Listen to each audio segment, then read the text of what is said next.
Hello and welcome to Laughing Through the Pain, Navigating Wellness with me, Richard L. Blake, co-host Andrew Esam, and today we have Joseph Anew, formerly Joe DiStefano or Joe D. He is an international speaker, including having done a TED Talk, currently has 1.2 million views. He is also the host of the Intuitive Warrior podcast. He's a fitness expert and a lifestyle coach. And during his 8 years as head of sport and training at Spartan, Joseph worked full-time with professional endurance athletes and taught seminars all over the world. From there, Joseph went on to found Runga, which is where I met him. And he created this as it's the experience he needed to recharge and refuel himself. And now he's also teaching at the Third Wave, educating people on responsible psychedelic use. So welcome, Joseph. Hey, thank you, fellas. Appreciate you having me on the podcast. Yeah, thanks for coming in last minute as well. And welcome, Andy. How are you doing? I'm very well, thanks, Rich. Yeah, in Phoenix, Arizona. So getting my fill of the desert and hiking and golfing, feeling pretty relaxed. Ready to go. Beautiful. One of these people, one of the women that works for us lives there, and she's always posting on Instagram these like incredible hikes and views. And, it's unbelievable. Yeah, and Rich and I are meeting in Sedona on Monday, which is again a pretty amazing place to be. Beautiful. Yeah, never been, but yes, excited to go. So yeah, Joseph, I feel like Joseph's a little bit like me. He's got many different interests: fitness, nutrition, breathwork, psychedelics, mental health. So Joseph, what are you focusing on at the moment?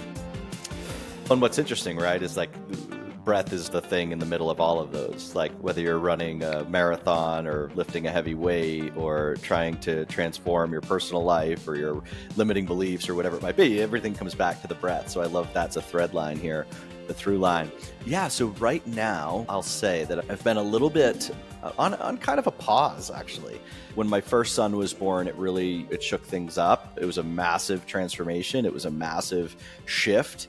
And when the second son was born, it was, wow, I really needed to just focus on my family. And so I've really been quite quiet for many years. I think I did 220 podcasts without missing a week. And now it's been like a year since I put one out. Social media, same thing. So but that time where I've really been focusing on my kids and whatnot, it's really given me time to settle in and make the determination as to what the next move is going to be. And so at present, I'm working with Third Wave, which has been really exciting and fun. We've split the brand into two. So now I'm really managing the Psychedelic Coaching Institute, which is a very exciting platform and program for people that are working with psychedelic medicines. Even though it's largely illegal and underground, let's make sure that the professionalism and the ethics and the understanding of the power and potential, but also the risks associated with psychedelics are able to be put out into the world in a way that creates more safety in the underground, because I think that's obviously important. So there's that. Runga is full steam ahead, which is, you mentioned in the intro, we're doing an event this October. We're only doing one this year, and that's largely related to the fact that we're juggling two kids, but that's always an incredible, beautiful, transformational community experience. And then personally, I'm doing a little bit of mentorship, and I'm about to do another round of our Momentum program, which is a 60-day program that really does include a lot of breath, which I'm excited about as well. So yeah, that's me right now. Sounds like you're not taking much of a step back, Joseph. It sounds like you're still pretty busy. Yeah, and that's the other thing. And I am stepping back in. So when I met my wife, I had really just begun this chapter of my life of really deliberately courting suffering as at the highest level I could. You might be interested. I did an ultra marathon with my mouth full of water, got a little carried away with that. Started climbing mountains, especially in the wintertime when it's really arduous. And then when I met Amelia, it was like getting hit by a bus, and I just submitted to all demands, moved myself to California, to the beach, and now we live in Austin, Texas. But now that things are settled and everything is awesome, about to reopen that chapter as well. I've got a few summits on my list that I've got to try to hit in the next 2 or 3 years. Good luck with that. Yeah. So on the psychedelic stuff, what are the main concerns about safety? You mentioned safety in the psychedelic space. What are you seeing happening in the industry? That's a challenging question. I think largely these medicines, I think the world's in pain, and there's a lot of people. I think there's a lot of social issues, of course, and a lot of political issues and economical issues and all that. And I think there's also, during this time in the world, I think there's maybe it's related or maybe it's not. The world is also just moving forward in a very interesting way where even us men, we're more able to express ourselves than maybe previous generations were. So there's this opportunity where we really have the spaciousness and the sort of social acceptance to really step into some of this inner work that may have been woo in years past, or maybe it would have been more of a rub some dirt in it type approach. I think that's lending itself to a lot more psychedelic use. Psychedelic use is up like 400% in the past 3 or 4 years with that. And hospitalizations are only up 50%. So we're doing pretty well, relatively speaking, but both from firsthand experience and also just having studied these medicines for the past 4 or 5 years. With great power, it's like the Spider-Man thing. With great power comes great responsibility. And I think at present, if you look at any given underground psilocybin, we'll say, ceremony, it's an anchor man 60% of the time. It works every time. 2 people are majorly traumatized. 2 people are like, I'm never doing that again. And the other 6, that was freaking great. So I want to change that. And I think when you really step back and you gain understanding of not even the interplay, but the sort of power and potential and the unique use cases for, say, ketamine versus MDMA versus psilocybin versus LSD, high dosing, low dosing, microdosing, you can really create and architect a really exciting protocol, an individualized, personalized approach that really helps 100% of people have a fantastic time. But not everyone's going to start with acid in the desert. That's really my intention. And to be frank, and without going too much into my personal stuff, is like I achieved profound healing and transformation from psychedelics. But I also witnessed in that journey the potential for them to re-traumatize and cause harm. So I have a particular interest in ensuring that as the world at large steps into these medicines, that they don't have to go through the negative experience that a lot of us that kind of stepped into it a little earlier maybe went through, because we know how to prevent those things.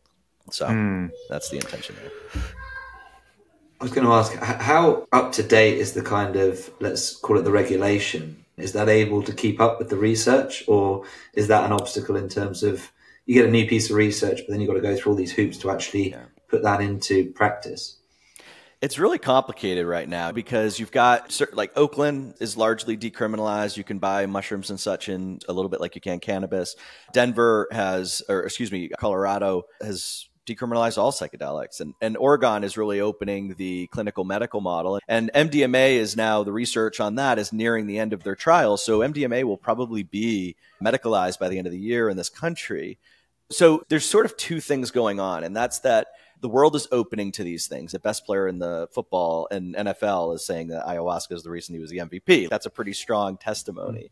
I think Prince Harry and some of these people are like, ayahuasca is the shit. So there's a lot of press and a lot of people coming into this. Now, from a DEA and governmental standpoint, there's a little bit of an exhalation, meaning like they're more worried about fentanyl than they're really stepping back from chasing down some of this underground usage. And I think that's largely due to the fact that everyone's aware that the medicalization is coming and the research is happening and there's a lot of good things happening with it. But I think once medicalization hits a certain point, it already happened in Australia with MDMA, but the therapies are $20,000. So there's this opening right now, this gray space where there's a lot of opportunity, and that's good and bad. When medicalization succeeds or moves forward, I'm expecting there's probably going to be some level of a crackdown on the underground and the people doing it illicitly. So in other words, I don't think that these are going to be decriminalized everywhere and it's just going to be, there's too much money to be made from pharmaceuticalizing these things and patenting them and all the things that are already happening. With PCI, Psychedelic Coaching Institute, we're really helping people to understand these medicines at a very deep level and to prepare to operate in the underground space, frankly. So reducing your risk, working with psychedelics now and in the future, there's going to be inherent risks regardless of what happens with legislation, but there's a lot we can do to make sure that people get the right experience and the right healing. And what are those big risks? I live in Texas, for instance, and by the way, I'm not a high dose practitioner or anything like that. I'm more or less creating the business structure that supports these people coming through education from people that have pioneered this work for the last 2 decades. But the risk, I think, first and foremost, ultimately, you're a drug dealer and in the eyes of the law, and you're also at times a psychiatrist operating without a license. So there's a lot to lose there. And then there's with the sort of more cavalier high dose ceremonies that are happening all over the place now, there's an inherent risk. A lot of these people are not being vetted. They're not being asked what pharmaceuticals they might be on. They're not being asked if they have a family history of schizophrenia. They're not being asked if they've ever been diagnosed with bipolar or have a liver condition or any of these things that can be, or even have previous trauma. I think that is creating a scenario where there's maybe a net positive, but there's some people that are re-traumatizing themselves and having highly negative experience. And when you're a practitioner operating in the underground and you're trying to keep a low profile and someone goes bananas or ends up in the hospital, like that's a big risk, not only to the individual practitioner, but the entire wave, because those types of PR, just the friend star there that died in his jacuzzi recently. It wasn't it was the talk of the fact that he had ketamine in his system. They didn't talk about dose or what else was in there or the context of it. Ketamine just got a little PR hit. So there's this. Ketamine is an incredibly therapeutic substance used responsibly with intention. But so, yeah, reducing the instances of negative experiences and negative fallout, and negative PR is ultimately how we're going to ensure that these medicines get to the people that need them. Yes. Joseph, you said, what if they have trauma? Everyone has trauma. Didn't you know that? Everyone has trauma. Buy my book on trauma and sign up for my 6-week program. No, that's a joke, listener. We don't think everyone has trauma, but some people who sell trauma programs will tell you that. Yeah, so I know a lot of people do have bad experiences, bad trips, those types of things. And the kind of general advice is if you have a good setting, you'll be fine. Is that true, or is that overly reductionist? It's overly reductionist. And I would say the more toxic, I think, thing that's common is if you have a bad trip, it's what you needed. It's exactly what you needed. The universe was here and it was giving you what you needed to see. I think that's a bunch of nonsense. And I think that I think that's such an amateur. It's this sort of just enough information to be dangerous. Like, you think CrossFit was bad. You think the vegan diet's bad. Someone goes to CrossFit in 2010, and how do you know they're into CrossFit? Because it's all they talk about, those jokes. How do you know if someone's vegan? It's all they talk about. Shit, man. Someone does mushrooms and all of a sudden they're Jesus. They're ready to heal you. That sort of the lack of barrier to entry, I think, is creating, there's just not enough education, not enough professionalism, not enough even experience being done prior to people really stepping into this work. So sorry, I just actually lost my train of thought for a second there. But yeah, I think that there is a skillful way to use this. So if somebody is anxious, and I know I'm rambling and not being super clear. Sorry, I lost my train of thought completely there for a second. Okay. When you step back from psychedelics, let's say mushrooms were the only substance available to the planet. Sure, if everyone's going to step into this, then let's go through an assessment process to see what we need to do to clear the field and clear some of the negative emotions, or throw in some anger management or something before we move forward. And then there's the preparatory period where this is what it's going to be like. Then we're going to have an integration period. That can largely help, right? But I still think that when we look at the two medicines that are probably being promoted the most in the podcast sphere, they'd be mushrooms and ayahuasca. I think these are incredibly potent, earthly substances. Ayahuasca being far stronger than maybe mushrooms are. And of course, dose and everything else and setting matter. But when you look at these highly earthly medicines that have really been used indigenously and traditionally to heal disconnection and sadness. And keep in mind, these are traditional peoples living in the jungle on the planet itself. So the level and the brand of disconnection that these things are healing, when you compare that to the guy that works 9 to 5 in accounting and looks at a screen 50 hours a week and has maybe a rocky home life and hasn't worked out in a year, that is a different type of disconnection. And that person, frankly, in most cases, without a lot of work and a lot of mentorship, is not ready for the power of Mother Earth. That person needs to be shot in the arm with some ketamine or given a ketamine lollipop and relax with a mask on for a little while to bring him into wholeness. And then if there's some anger there, some childhood work or some shit to work through. Something like MDMA, which is synthetic. And I think the tribalism around, I don't use synthetics, I don't use pharmaceuticals, I only do this, I only do that, ayahuasca is all you need. Those types of things are dangerous in the breathwork space, in the nutrition space, but in the psychedelic space, the fallout could be catastrophic. Yeah, that's the whole vibe of the space. And again, because I had just such profound healing, and by the way, I avoided stepping into any drugs, any psychedelics for literally 20 years. And lived in LA for many of those years, and was invited to an ayahuasca ceremony every weekend. And I was of the belief, and I still am to an extent, like you can go anywhere with your breath. You really don't need to step into that kind of medicine. And then I just had a couple of things go down that I had to process, and I didn't have a lot of time, space, or anything else. And I was 2 little boys, and I just had to work through it. And that's when I first stepped into it. I think that I just have a lot of reverence and appreciation for the power of these things. And I want to see them used responsibly. And I want to see people get the right medicine in the right dose in the right container. And so is that the responsibility of organizations like the Third Wave, did you say? Yeah. Well, Third Wave is really, Paul Austin has done an incredible job at putting out free, highly scientific information so that if somebody hears ayahuasca on a podcast, they can go in, actually do the research for themselves and determine if that is the right choice for them, or is one of the other 20 or 30 medicines we have on that website a better choice. And so we're doing our best there. And then, of course, have educated a couple of hundred professionals that are working in this space as various degrees of psychedelic advisors and coaches. Yeah, there are more training programs out there. We have a friend who's a psychotherapist who just did one out in Colorado, and the college I'm at, CIIS, they have a psychedelic certification, but you have to be certified already. You have to be a psychotherapist, you have to be a nurse, you have to be a priest. It's not just anyone off the street. You have to have some kind of licensing body to be able to do that. And I think that's good. I think that's responsible, because there's so many shaman bros out there who, just like in the breathwork industry, they do a microdose or they do a ceremony and they're like, oh yeah, ayahuasca told me I should be a shaman. How many people get told by ayahuasca that they need to be a shaman? My goodness.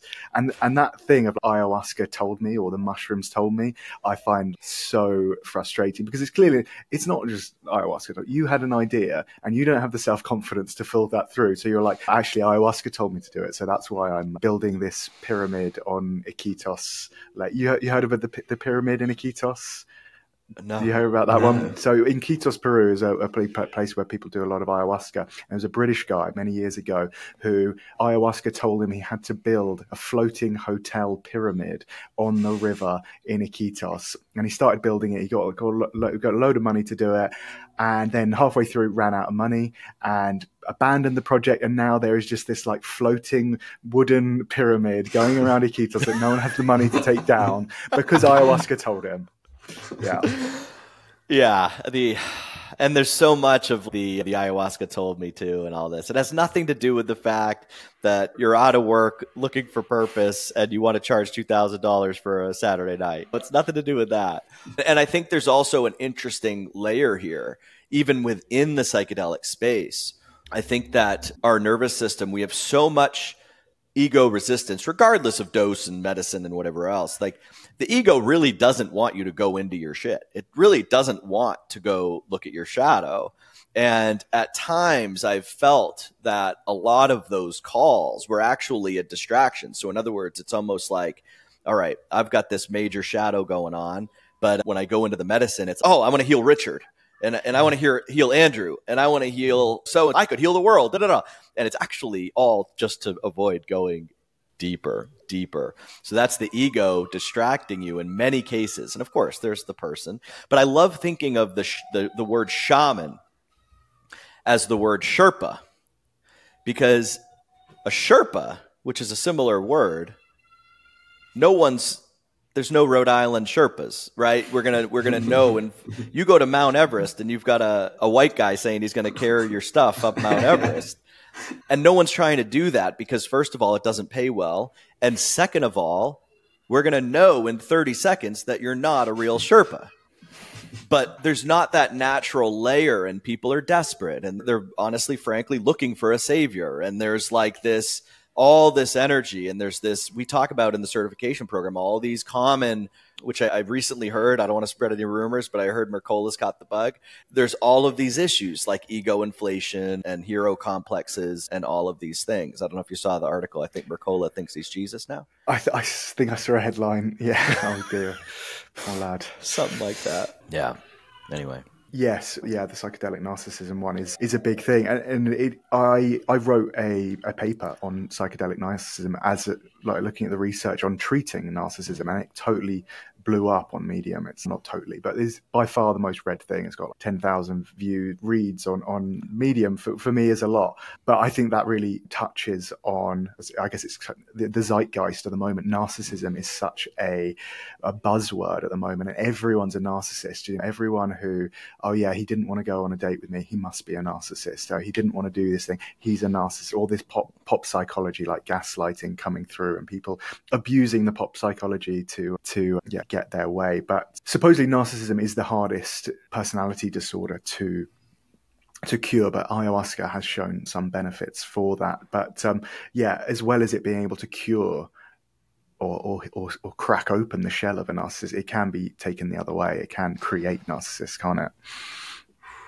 I believe it can. And I think I have a hypothesis on this. And that article, Richard, I've gone over there. You sent it to me, and I apologize if I meant to read that before I came on. It's just really long. You put a lot of thought into that. It's a PhD paper, yeah. Yeah, so that's why we don't read anything you write. Yeah, no, sorry. Okay, bro, I got 2 kids, couple jobs, man. I just listen to those things. You've got Speechify, long articles. I upload to Speechify, and then I listen to them like a podcast. Oh, that's fantastic. I think part of my hypothesis, because I believe that ayahuasca largely, perhaps more than anything else, does create narcissists. And if you think about the idea of psychedelics really being here to cure disconnection of some sort or deflation of some sort, right? So if these medicines were really being used to remedy a deflated psyche, a person that's feeling disconnected, that's unsure of themselves, by definition, the cure is to inflate that psyche.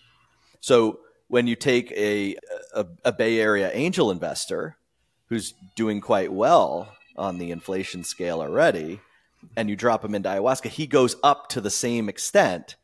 He inflates to the same extent as the person that was suboptimal. And so that's where I think ayahuasca in particular, when used irresponsibly or without blah, blah, blah, I think, maybe it can cure narcissism, but it can also, I think, create it. Mm. Yeah, supposedly it can cure it because narcissists have a lot of trouble feeling empathy, and ayahuasca, being an empathogen, as some people call it, helps them to feel empathy for other people.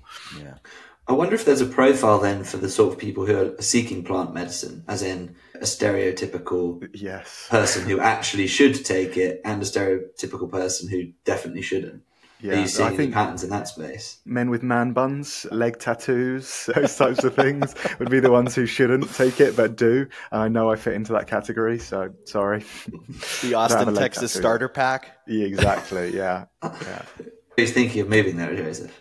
He does know that, yeah. But that also, it also gets into sort of medicine selection, right? So I look at medicines in 3 boxes, and you have the softer medicines like ketamine and MDMA and sassafras and 2CB and some of these substances that are soft and, as you said, empathic. Is it an empathogen? Is that what we call ayahuasca? Some people call that and mushrooms and MDMA empathogens. Yeah. So I think if we look at camp 1 and it's like ketamine, MDMA, those really soft, impossible to have a bad time medicines that are really there for pain relief and depression and PTSD and sexual violence and like all that stuff. And also, or just disconnection, meaning I've spent midlife crises, somebody that's just burned out. Like someone's burned out, 5 grams of mushrooms, maybe you'll have a good time, but your brain is also just not ready. So I think that those softer medicines, I think almost anybody that wants to say that heard about ayahuasca on a podcast, the number of people that I feel should begin with ayahuasca is probably extremely small. So clear the field with one of these really soft medicines, get a taste for being out of body. And I think when you do this, and then from there you step into the mushrooms or the LSD, some of these medicines that are really about getting into yourself and your contribution to this whole thing.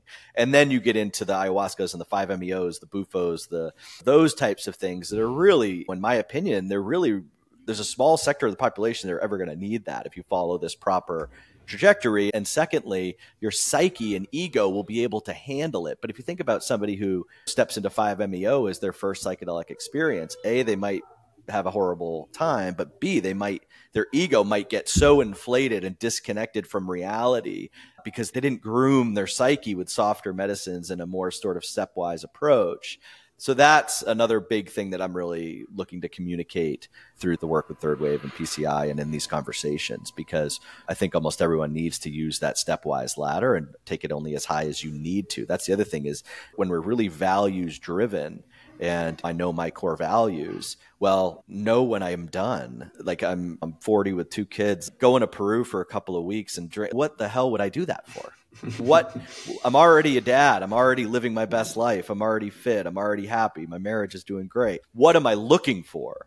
Yeah. That Alan Watts quote, when you get the message, hang up the phone, is quite apt as well.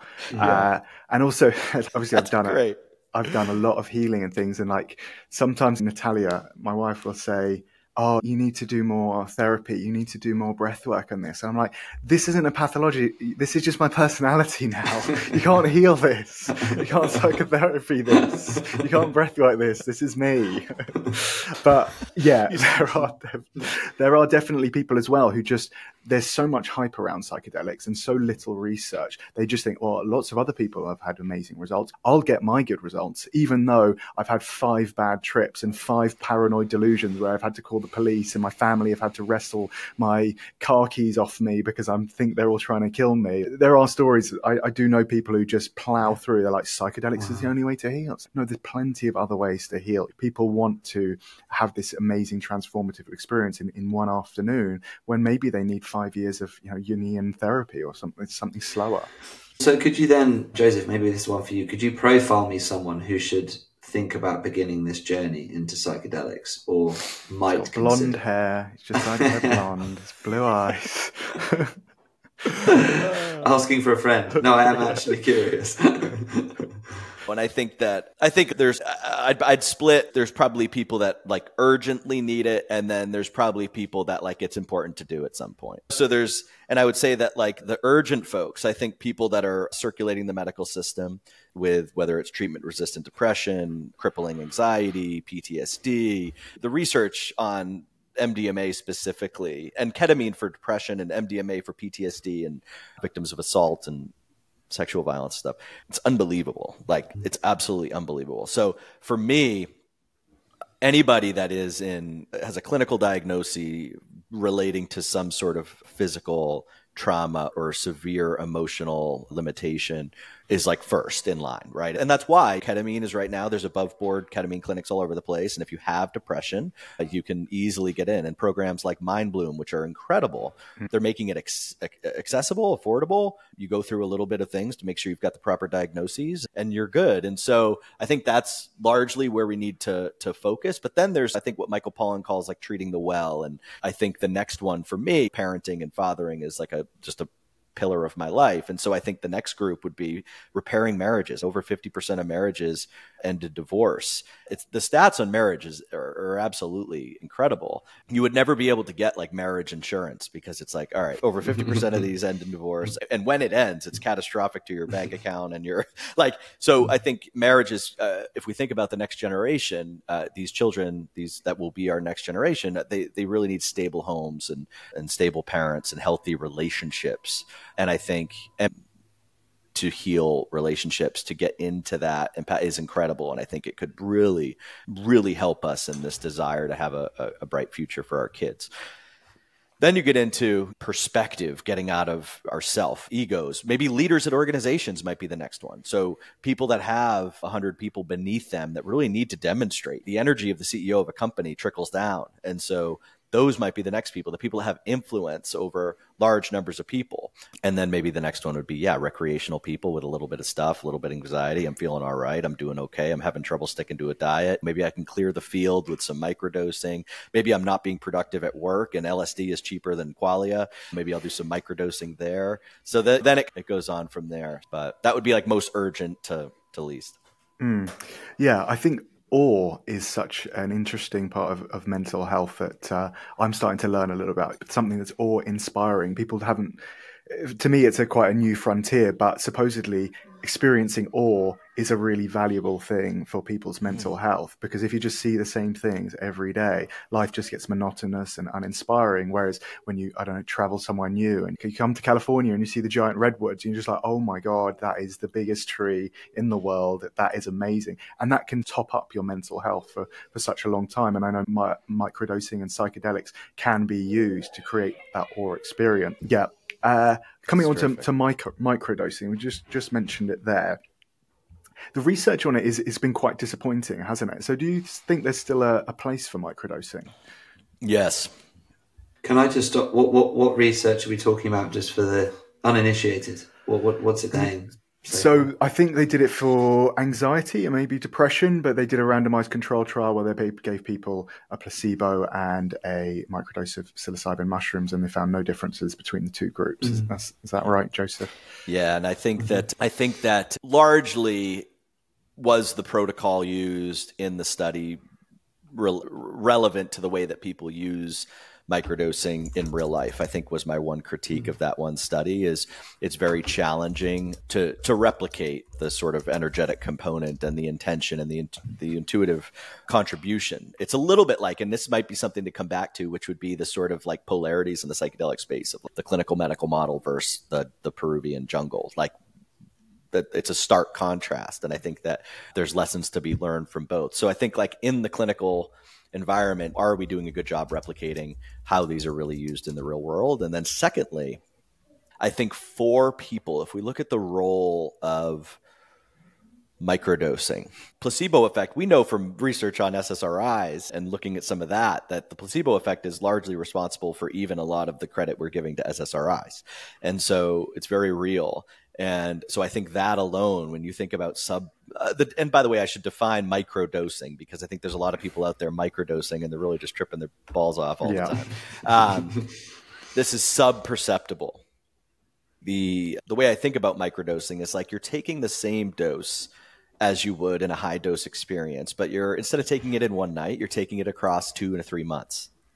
And you're doing this in a very predetermined. And if it's a pharmaceutical intervention, meaning this person is not well, they're feeling anxious, they're really interested in microdosing as a way to live with a little more ease and a greater sense of well-being, that might be a protocol where they do 4 or 5 days on and take the weekends off as a way to really pad, say, their work week and make sure their emotional well-being is on point, but making sure you have those 2 to 3 days, ideally 3, it would ideally be 4 days on, 3 days off, to really sober them up at the end of the week and let them be themselves before the next week begins. Whereas so in that population, I think even if we find out that microdosing does nothing, I think that the placebo effect is very strong and valid and important. And then the other thing is it's just opening them. We're dealing with 50 years of a PR problem for all of these substances.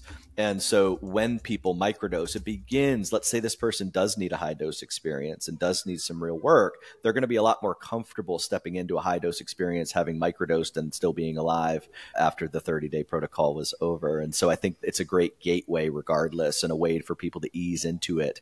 Now, I think the other thing, and that study, Richard, was psilocybin. I think LSD is probably the best microdosing substance. Granted, if you have those clinical conditions, if you're prone to anxiety, it's not the best choice for you. But I don't think there's anyone on earth that would take 10 micrograms of LSD and say it didn't work. If I've got 10 hours of taxes to do, I'm going with a microdose of LSD, because it's like Adderall, just boom, focused. This is not the placebo effect.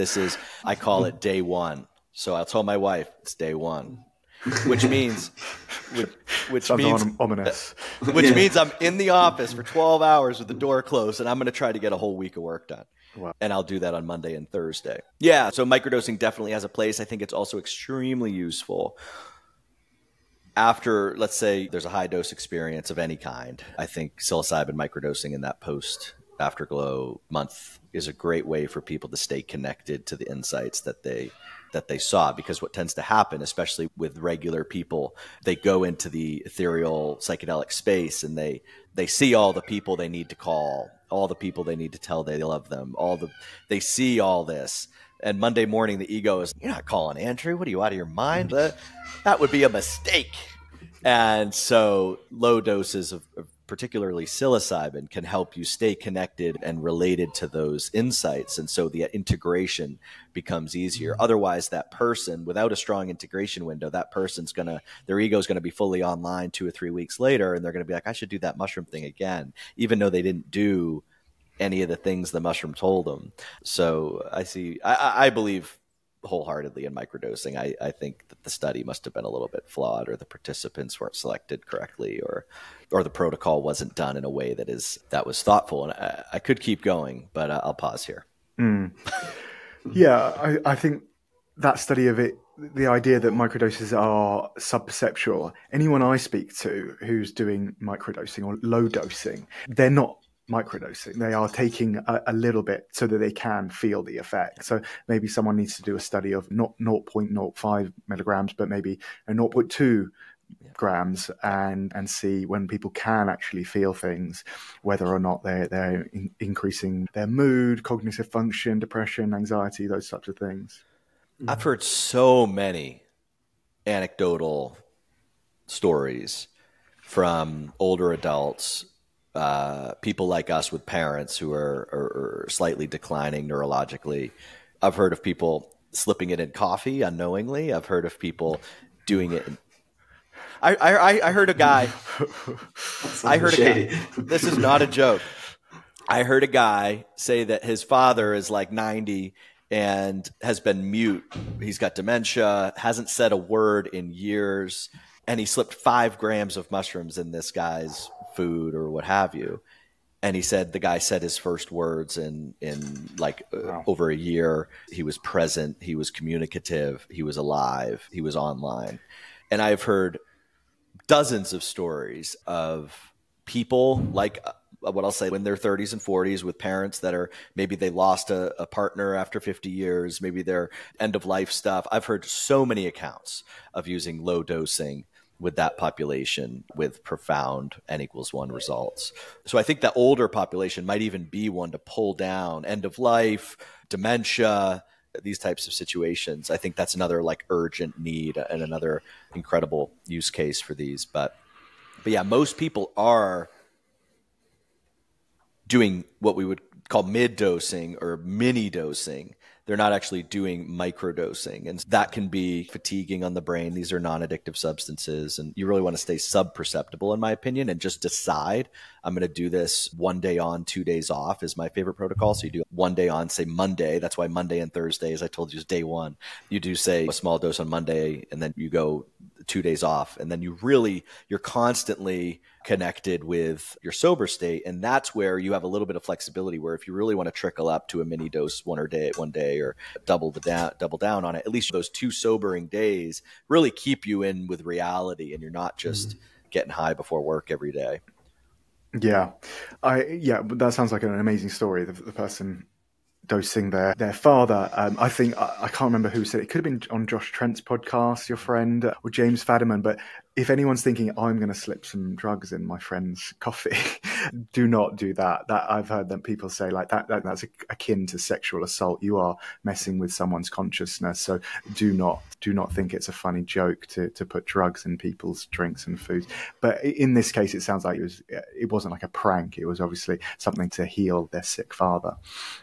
And cases and reports of people, jerks doing that to people, though, have really provided a lot of efficacy as to the safety of these substances.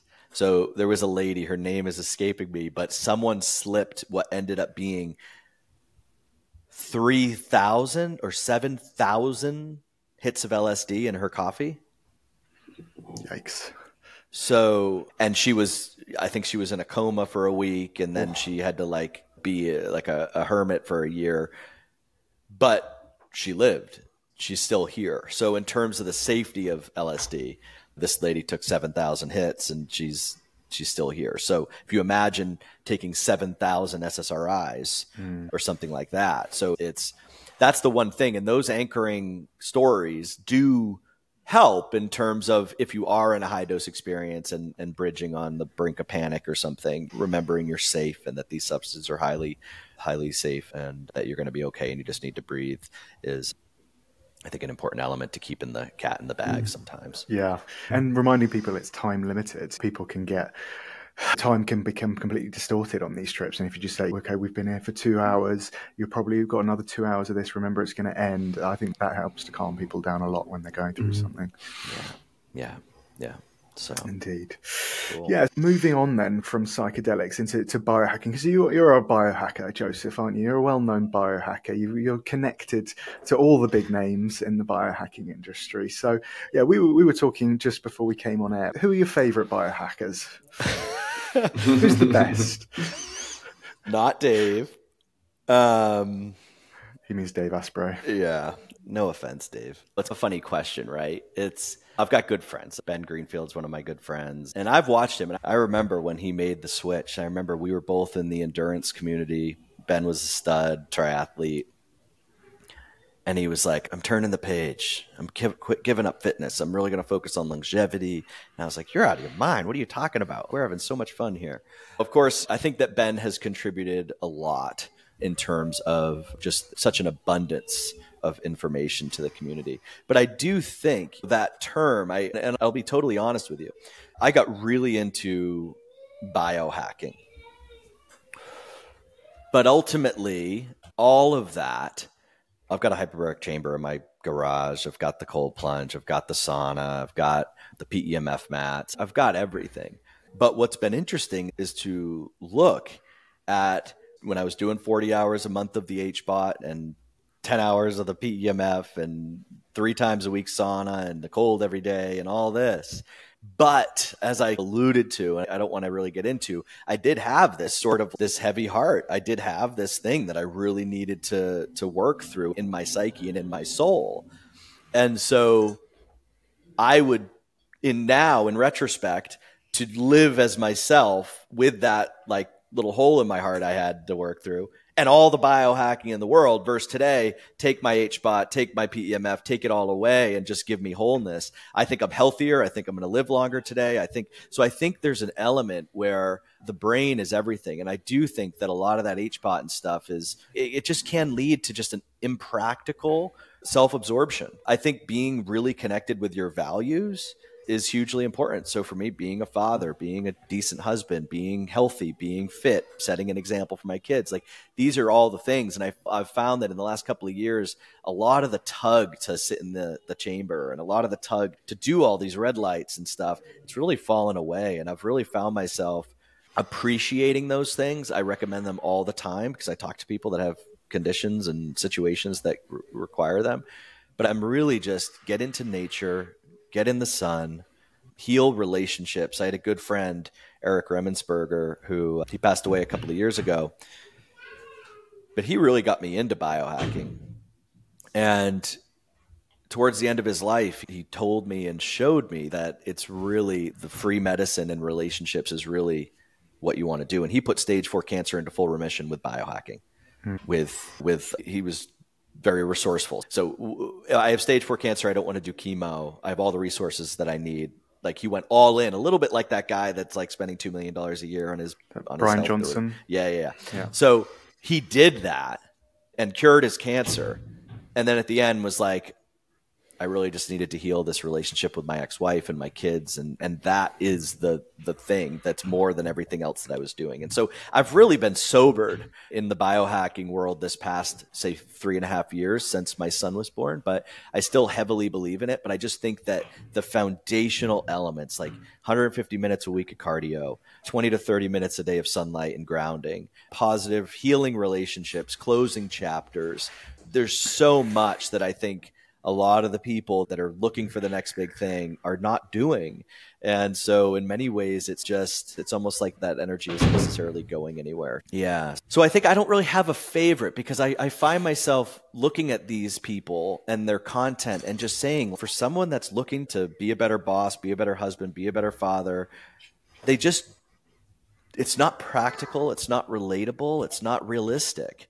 So I want to give people empowering tools. I want to teach people how to use their breath. I want to teach people, sure, turn the shower cold at the end of it for a minute or two. But I really want to empower people with things that are meeting them where they're at, that are ground level, that are functional, that are practical, that are effective.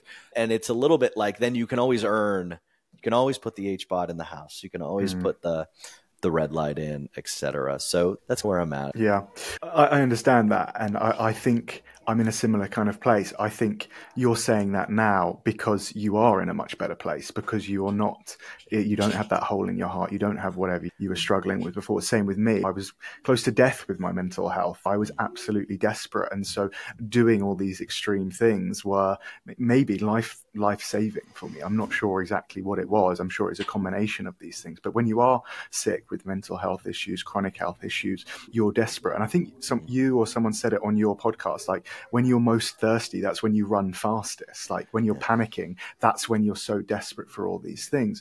And there will be a lot of people out there who are like, well, that's great for you, Joseph, you're in a great place, but I wake up every morning and don't want to get out of bed, or I haven't been to the toilet in a week, or whatever, chronic illnesses. And I think all the things you've mentioned, hyperbaric sauna, red light, breath work, they really are way more potent than like the standard medical treatments for a lot of people. Yeah, I think it's a matter of perspective from you. You've done so much of the work and now you're reaping the rewards.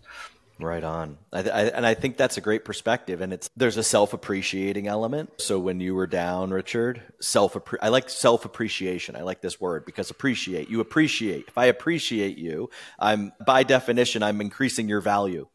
So these tools, when you wake up and you commit to doing the red light or the HBOT, there's a self-care, there's a self-appreciation, there's a time for me. And when we look at even the 5 a.m. club, the people that Tim Cook and Benjamin Franklin and like the number of people that have had the most significant influence on our society, a lot of them get up early. It just happens to be a thing. And when you read what they do with the time, it differs. Some of them make a sandwich, some of them meditate, some of them work out, but it's always a self-appreciating exercise that they don't have time for at 3:30 in the afternoon. And so whatever it is, and I think if we look at it a little bit, even like diet, whatever diet gets you interested in nutrition is perfect. You can always change it up later. So if it's, you know what I mean? So if a lot of people come into nutrition through the vegan diet, for instance, and I think that can be incredible to clean you out. And if you've been eating garbage, if everyone went vegan, I think we'd see a massive uptick in our health. That doesn't mean I think meat is bad or gives you cancer or anything like that. But I think that is a gateway.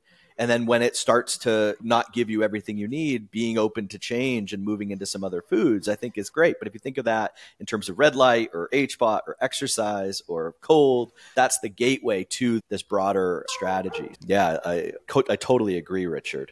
Yeah, I think it's encouraging what you're saying in terms of basically everything you need is very readily available. And I think we were talking earlier about your interest in your many things that you're putting out there and the breath, linking all those together. I'm really encouraged by the fact that you think that so much of this doesn't require huge investment in physical things. Yeah, I'll just jump in there. Yeah. So this is one thing I find is like people say, oh, I can't take care of my health because I don't have the Muse meditation headband, so I can't do that. Or I can't do a cold exposure because I don't have the $5,000 Morozco Forge or things like that. But for so many people, that's just an excuse because I found that when people do get these things, I have friends and family, sometimes I'll buy them things. I'll buy them these gifts. And they never come out of the box. It's not about the money for a lot of people. It's not just about cheapness. It's just people don't want to do hard things. They want comfortable things. And meditation, breath work, cold exposure, heat is difficult. And it does require motivation and discipline to do those things. And my wish for anyone who wants to get healthy is that they will just see the mindset that the goal shouldn't be comfort. The goal should be challenge that then rewards you with comfort. Doing the ice bath is a challenge. You feel so much better after it. Doing the cold shower, you feel so much better after it. So yeah, I think a big problem is not just access to these things, but it's people's mindset. I love that. Yeah. I think that, and it's when people are stuck in that victimized place, it's almost, even if it keeps them there. There's this sort of, it's very hard to break that. Being human is not easy. Our minds just tend to keep us stuck. It keeps us lazy. You really have to be proactive and constantly. And that's why even in the Momentum program, I talk all about everything we do is basically dopaminergic, because I want you, it's called momentum. Like I want to keep you moving. So how I do that is I make the workouts easy. And I make the workouts easy because there's another one tomorrow, and there's another one the next day, and there's another one the next day. We make the cold short, and it gets longer over time because I want you to win every day. And so I think that there's this need too, that people often think we need to shoot for the stars. And just like I need to begin with ayahuasca, it's like, I need to, all right, I'm fat, sick, and unhappy. I think the $25,000 HBOT is what I need, but there's this need to begin where we're at and win every day, do things that are really manageable to then set the tone and set the stage for any of these grander things that might come down the line later, so that your body can actually get the benefit from it. Yeah. And I think another problem that people have with this stuff, I asked you who's your favorite biohacker, and I think this is a problem, is that everyone's getting their health information from Instagram, and Instagram is not a good modality to get these things. Thankfully, there are a lot of long form podcasts out there like yours. And I listened to your episode with Dr. Ruscio the other day, which I love, because he's pretty balanced. And I think in the biohacking sphere and nutrition sphere, everyone's looking for a narrative. At the moment, the narrative is seed oils, and everyone pushing against that narrative is uneducated or uninformed. And Dr. Ruscio, he explained it. I'm going to explain it for the audience. Hopefully I get it right, because I think it's so interesting. So many of my friends here won't eat seed oils, but he explains that seed oils, people think they're bad because they're high in omega-6s and they have hexane in it, and they're industrially produced. And he says these are just scary words. They're not necessarily bad, because when you look at the studies where they compare people who eat seed oils to people who eat saturated fat, the people who eat seed oils are healthier in the markers they are actually measuring there. And I thought that was such an interesting take. So when you look for influences on your health, Joseph, what are the sort of the key attributes? Great question. And I think that there's like such extremes, right? And I think if we look back to Ayurveda, there's sesame oil and sunflower oil and stuff like all there. And that's been around 5,000 years. We just decided seed oils were bad last week. But I think even with, I think quality is always, I think if there's a larger percentage of, say, seed oils on the market that are maybe, even when so one of the reasons we brought Runga home is when I would go, so all the Runga events used to be abroad. And there was a few contributors to why we brought it back to the US, but one of them was food quality. And when we looked at, say, coconut oil, when I would get it in large amounts abroad, oftentimes it was held in humid Panamanian environments in really cheap plastic. And so all of a sudden now that's not coconut oil to me. That's that kind of, so that's the nuance, I think. And so I think any food can be good. I think like omega-3 is bad or is good because we don't get enough, and sugar's bad because we get too much. I think there's just a lot of that. But in terms of influencers who at this point, I don't want to sound, I'm pretty disenchanted with social media, man. Everyone is selling something. It's pretty toxic. I'm actually pretty, and that's maybe why I need to be an influencer again, because I'm just going to start putting out stuff I was on Twitter the other day, which is like, why do I do this? But I'm on Twitter, and there was this debate about food, and it was just like, and it was a masculine, one of these toxic accounts, it's the truths of masculinity or something. And it's like talking about diet. And I said, especially for a man, women, you're a little bit more complicated. Like we're like Jeep Wranglers over here in the male domain, and women, hormones and everything that Mindy Peltz is doing. Mindy Peltz, I like Mindy Peltz. I think she's cool. Okay. I think Mindy Peltz is cool. Check her out. Yeah. But I think ultimately we need some voice of reason on social media. And I think when you go to social media, I don't know how many people are really just a neutral sort of in the middle way voice of reason on social media anymore. I don't vibe with a lot of accounts are really just focused on the negative, like here's what's wrong. So there's no real practicality there. There's more. So it's challenging, man. I think social media has changed a lot. I don't think I have a favorite. I'm sorry. I would look for, I like Ruscio. I like people that are giving practical, actionable advice that is not putting them in any sort of camp. That doesn't mean you're this or you're that. But just to quickly say, in that post, I was like, diet for a man is literally the easiest thing in the world. Eat proteins, fruits, vegetables, and if it doesn't bug you, dairy. And that's the entire equation. Drink half your body about ounces of water per day, and move up the needle, like a little bit more starch or a little bit less protein, all you want. But like proteins, fruits, vegetables, high quality cheeses, if you can tolerate it. Avoid a lot of these foods that cause people issues, like high amounts of beans, or look at nuts and beans and grains as like complements to this core diet of proteins, fruits and vegetables, and some dairy, yogurts and stuff. I think that's it. I think that until you've done that for 90 days at least, maybe 90 years, like until you've really given that very basic approach, the original CrossFit diet, the zone diet, yeah. Until you've done that, don't be anything. Don't be a vegan. Don't be a carnivore. Don't be a this. Don't be a that, because you get caught in the nuance. Yeah, you've just said it the way you've just said it. Be a vegan. I am a vegan. It's not I'm eating a vegan diet. I am a carnivore. It's an ideology. Yeah. It's a religion, and there are so many perverse incentives in social media that skew opinions, because social media is not an education platform. It's an entertainment platform. So the people who are doing the best are the ones who are creating the most clickbait, the most entertaining, the most shocking, the most dopamigenic content. And that's not necessarily what's going to be best for your health. And then also there's this whole grandiosity thing as well. The grandiosity of people want to have loads of followers and they want their opinions to matter. And that happens even more with spiritual people. When spiritual people use this grandiose language to inflate their claims, it gives me a gag reflex. And my favorite Instagram account is Healing from Healing. Do you know Adam Aronovich? I mean, he's inspired this podcast because he's doing the social media stuff. I felt like we could do a podcast based on his stuff. And if anyone knows him, please invite him on our podcast because he's a real hero of mine. It's so important to sober up with his account, because it's like at times, like you see that account and it's, oh shit, if I saw that video in isolation, I might have actually listened. But when I see it in like context, then I'm like, oh my goodness. I was on Instagram the other day and I saw this. I got hit with an ad for the spiritual coaching certification. And I was like, oh gosh, Austin, can't wait for this. But it's, oh my goodness. Like, what is the like prerequisite? What's the gate? What's the barrier to entry to this spiritual coaching program? What grades do they require? Oh, mercy.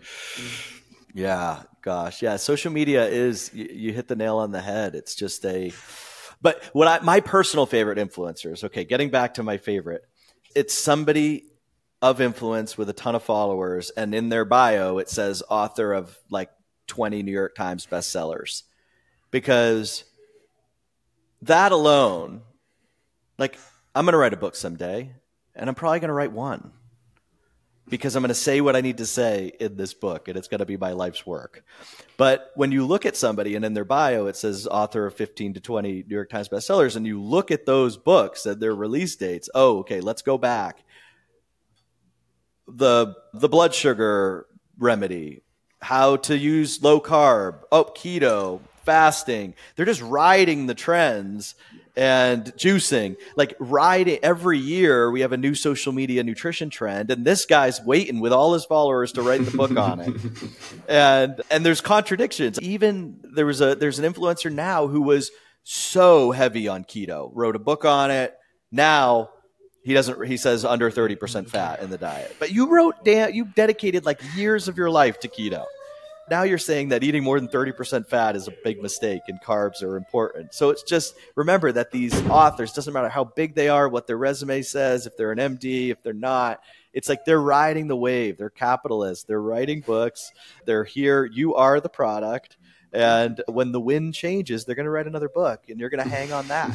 This gets into the 18-month rule. These Rodales and these transformational self-help books, they literally are written and marketed with the 18-month rule in mind, which means the target customer for this self-help book or this nutrition book is the person who bought the last one in the last 18 months. It is literally the same person. So apparently all the answers weren't in the last book. It's this book now. And so they're literally, it's just a churn. And so really getting back, I think Ayurveda, if you want to follow a diet, make it Ayurveda. Go to a doc that's going to prescribe you a diet that's based on your needs and how your body is operating. Again, I'm finding you very reassuring, Joseph, that even as experienced as you are, you still find it a bit of a minefield in terms of picking your way through what to ignore and what to latch onto. I think that's the remarkable thing here, which is when I started doing this 20 years ago now, I am actually pretty close to where I started, and I ventured way out. So if I made Richard a kettlebell training program in 2003, it would probably be the same one I write today. But then I wouldn't be able to talk for an hour on every exercise, why I picked it, what it does. I wouldn't be able to blow your mind with the physiology and the science of it. Now I can talk all day about anything I put, but it's the exact same program. So I had to go through this labyrinth and get all caught up in when keto honestly probably saved my life because I had a traumatic brain injury and I went on that diet way before it was keto. But we have to do this, but it's like between those ends, right? So in the middle of these 20 years, yeah, there was a big period of years where I was probably just enough information to be dangerous. And then I was like, all right, I have just enough information to be helpful. And then maybe it's, I know where I messed up before and now it's okay. I'm feeling pretty confident in what I say. But we joke all the time, Richard, about the coaches who coach coaches and help them get over imposter syndrome and all of this. They're all in the just enough information to be dangerous category.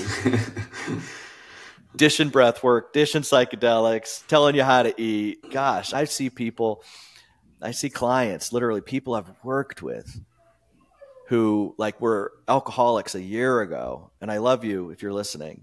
You're an alcoholic a year ago. Now it's like all the answers.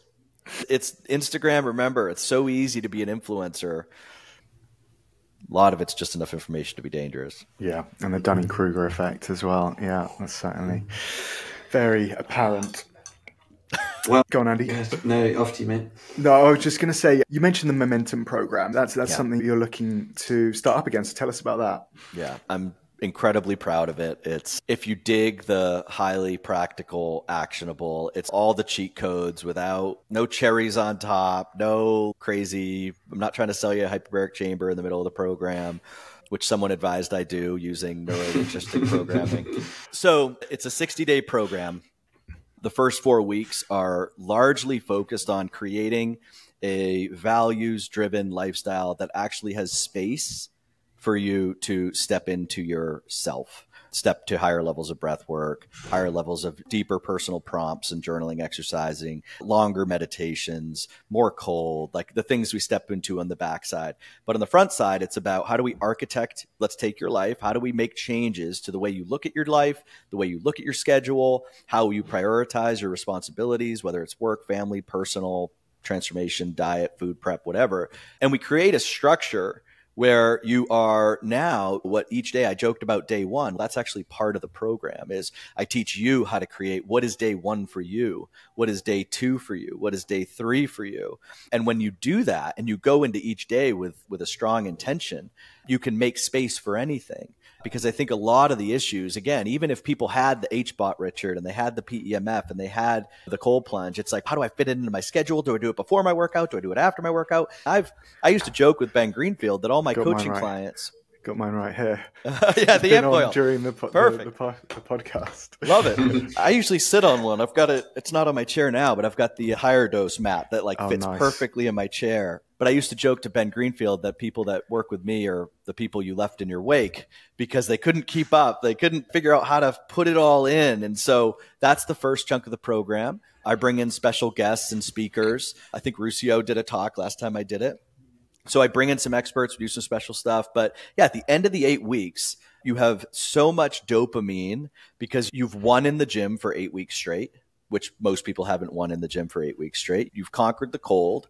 You've learned how to control your breath. You've done a lot of inner work. So a lot of journaling prompts and reflections to really get you to unearth limiting beliefs and change some of your programming or really get an idea of what makes you tick. And then when we end the program, it's really time for you to go blossom. It's like we've fertilized the foundation for you. And it was really written with the intention of, okay, now you've created a whole new self in 60 days or whatever you want to call it. Now it's really meant to then now come to our event and hang out with us and step into this, the fullness of this new sense of being you have in our community where it's safe. And you can practice using your new sense of self in a live event experience. So it turns our 2-day event into a 62-day event, which is part of the intention. Yeah, I just decided yesterday, I hung up with this guy and I was like, I got to run this again because it's just, I feel like there's people out there that need it. 100%. When are you thinking? I'm going to start at May 1. Okay. And actually, so for your guests as well, I'll create a code, but we'll give your guests half off if they want to do it. Yeah, we'll give a 50% discount to anybody from your podcast because I know they probably had never heard of me, and this will be their first touch with Runga and myself. So we'll make it easy for them. That's awesome. Thank you so much. Would that be a code or something? Should we put that in the show notes, or just for them to say they heard it through the podcast? I'll have to ask the team, but let's go with a code. We'll do a code in the show notes, and it'll probably be code laughing. Laughing. Awesome. Great. We'll make code. I might well sign up to that, Joseph. So perfect. I'd love to have you. Yeah. That, or I'll take shit tons of ayahuasca. I'll weigh it up. Ayahuasca's in week 2. Oh, okay. Excellent. No, it sounds awesome. And I love, I'm a big one for keeping the barriers to entry low and getting more people involved in this sort of stuff. Yeah. So that sounds really cool. Wish you all the best with it. Thank you so much. Hope to be there. Thank you. So where do people find you and momentum and everything you're doing, Joseph? The Runga website is rungalife.com. I think we also have runga.co now, so you can also go to runga.co. My personal website is josephanew.com. That kind of needs to be updated, but you can come hang out and send a message from there if you want to. But yeah, the Momentum program, if you go to Runga and click coaching, it's waiting there for you. Yeah, we'll probably put a link in the show notes to it. Awesome. And the Intuitive Warrior podcast as well. You said it's not going, but we just filmed a 2-hour episode yesterday. So I'm back on the horse. That's going on. Yeah. No, I've got a mountain of episodes, but we're going to, because I kept wanting, it's podcasting, you guys know. I didn't miss a week for 200 weeks. And then once I decided to take a break, it was just very hard to start that engine again. Get back in. Yeah. So don't lose your momentum. But you've saved us this week. I guess cancel the last minute. You helped us keep the momentum going. Amazing. I'm so glad to be here. But we're going to drop that show, Richard, that we did yesterday.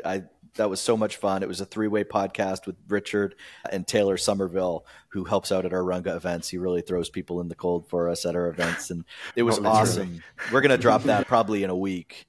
Yeah, and that'll really be, I'm back on the horse on the podcast thing. And by the way, I also host the Psychedelic podcast. So Third Wave has a podcast that Paul and I go back and forth. I probably do 25% of the shows. Paul does most of them.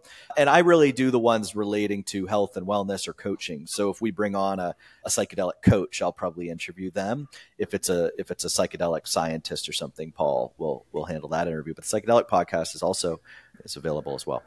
Okay. I listened to that a few years ago, and I think it lost its momentum and stopped going for a while. And it's cool that you started back up. So I'll check that out. Yeah. Yeah. So that's a fun one. Awesome. And where do they find us, Rich?